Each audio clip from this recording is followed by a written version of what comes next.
भाद्रपद कृष्ण अष्टमी को श्री कृष्ण जन्माष्टमी कहते हैं, क्योंकि ये दिन भगवान श्री कृष्ण का जन्मदिवस माना जाता है। इसी तिथि की घनघोर अंधेरी आधी रात को रोहिणी नक्षत्र में मथुरा के कारागार में वसुदेव की पत्नी देवकी के गर्भ से भगवान श्री कृष्ण ने जन्म लिया था। ये तिथि उसी शुभ घड़ी की याद दिलाती है और सारे देश में बड़ी धूमधाम से मनाई जाती है।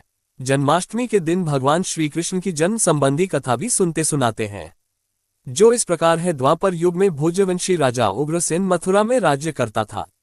उसके आताई पुत्र कंस ने उसे गद्दी से उतार दिया और स्वयं मथुरा का राजा बन बैठा। कंस की एक बहन देवकी थी, जिसका विवाह वसुदेव नामक यदुवंशी सरदार से हुआ था। एक समय कंस अपनी बहन देवकी को उसकी ससुराल पहुंचाने जा रहा था। रास्ते में आकाशवाणी हुई, हे कंस, जिस देवकी को तू बड़े प्रेम से ले जा रहा है, उसी में तेरा काल बसता है। इसी के गर्भ से उत्पन्न 8वां बालक तेरा वध करेगा। ये सुनकर कंस वसुदेव को मारने के लिए उद्यत हुआ।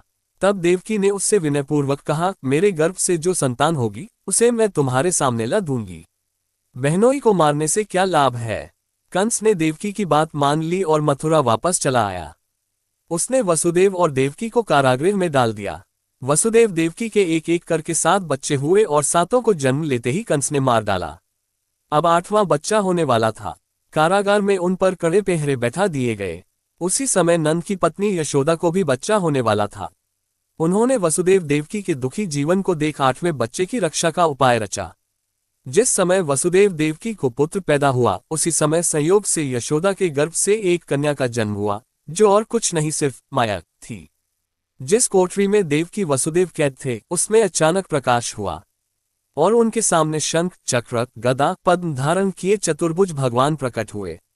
दोनों भगवान के चरणों में गिर पड़े। तब भगवान ने उनसे कहा, अब मैं पुनः नवजात शिशु का रूप धारण कर लेता हूँ।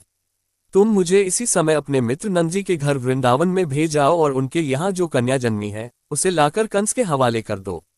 इस समय वातावरण अनुकूल नहीं है, फिर भी तुम चिंता न करो। जागते हुए पहरेदार सो जाएंगे, कारागृह के फाटक अपने आप खुल जाएंगे और उफनती अथाह यमुना तुमको पार जाने का मार्ग दे देगी।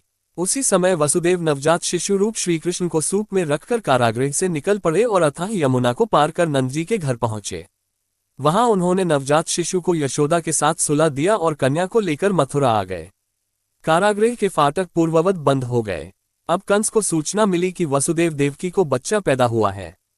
उसने बंदीगृह में जाकर देवकी के हाथ से नवजात कन्या को छीनकर पृथ्वी पर पटक देना चाहा, परंतु वह कन्या आकाश में उड़ गई और वहां से कहा, अरे मूर्ख, मुझे मारने से क्या होगा। तुझे मारने वाला तो वृंदावन में जा पहुंचा है। वह जल्द ही तुझे तेरे पापों का दंड देगा। ये है कृष्ण जन्म की